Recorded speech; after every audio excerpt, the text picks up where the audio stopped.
Good morning, good morning, good morning. Yes, it's Beatrice Vivius with your morning beach update. Watercolors here at Jabula and further north is not quite ginger beer and not green yet.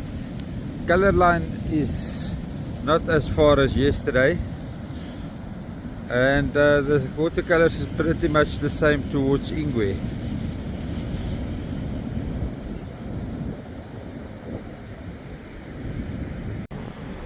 Wind is moderately uncomfortable southwesterly. Watercolors just south of Jabula is different, but there's a beautiful place to fish. I'm gonna gooi a drop in there.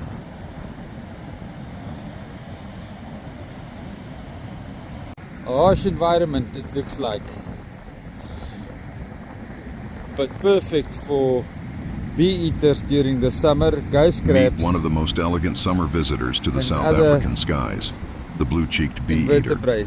These slender, vibrant migrants travel thousands of kilometers to spend their summer months in the warmth of the Zululand coast. Appearance and identification. Let's have a look at what we can At first see. glance, you'll notice their stunning, predominantly bright green plumage that shimmers in the African sun. But look closer at the face. That's where they get their name. A sharp black eye stripe is bordered by delicate pale blue cheeks, sitting just above a yellow chin and a rich, rufous-colored throat. In flight, they reveal a beautiful surprise: a uniform rusty red underwing. Keep an eye out for the adult's two long central tail streamers, which give them that unmistakable, graceful silhouette as they glide through the air. These birds are absolute masters of aerial hunting. They love to perch on high vantage points, like telephone wires or dead branches, waiting for the perfect moment to strike. While they do enjoy bees and wasps, they are famous for their love of dragonflies. Watch their specialized technique. After catching a stinging insect, they return to their perch and beat the prey against the wood. This de-stinging ritual removes the venom and the stinger, making the meal safe to swallow. They are social creatures, so you'll often see them hunting or roosting in small, tight-knit groups. Habitat in Icy-Mangaliso Wetlands Park. If you're looking for them in the Icy-Mangaliso Wetlands Park, head toward the water. They thrive in the moist savanna and woodland areas surrounding the St. Lucia estuary and Lake Sibaya. You'll frequently spot them along the reed beds and marshy edges of the eastern and western shores.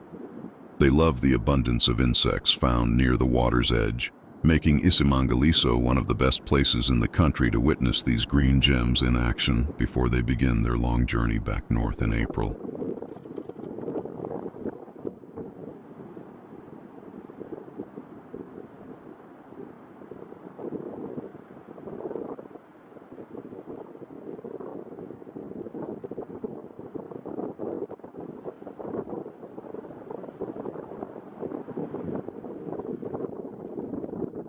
Evidence of some bigger ghost crabs in this line we're working at the moment.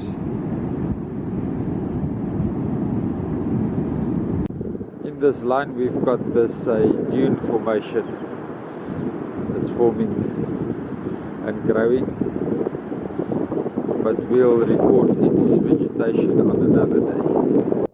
This plant is a coastal everlasting helichrysum. It acts as a dune pioneer, trapping sand, stabilizing loose soil, and helping other plants establish. This is looking down south.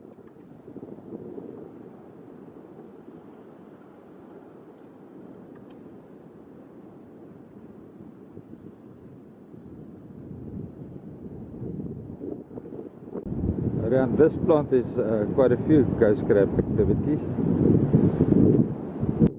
This is coastal campion, Silene crassifolia. It spreads low across bare sand, helping bind the surface and stabilize early dunes. Ghost crab activity along the beach.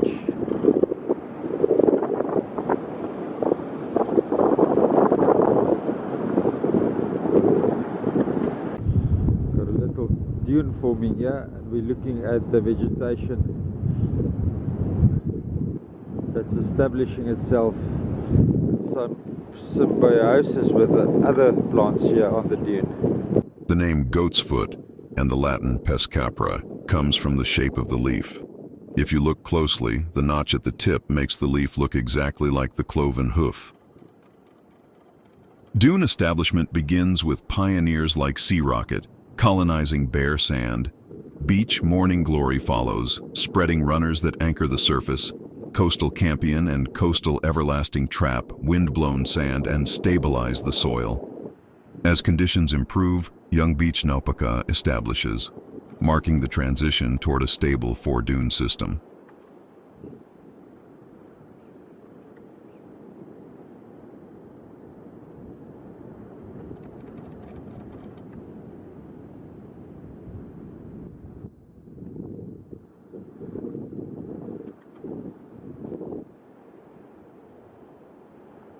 Here on the beach, behind this pedestal dune where all the photographers and spectators sit or stand when the boats are launching here at Edway. We'll still record the vegetation on this dune, but it's going to rain now, so I'm going to move over. Back at this tree stump, I'm pretty sure it's a eucalyptus tree that came down with the Velosi River. Gonna record the fungus that's growing on it quickly.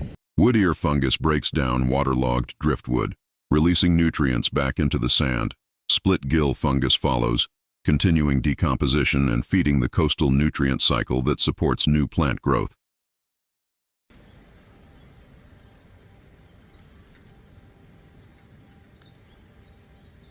Guinea fowl here in Kingfisher Street. They've got some chicks with them. There's the mum with the hen with the chickens running. Some more chickens. Young adults.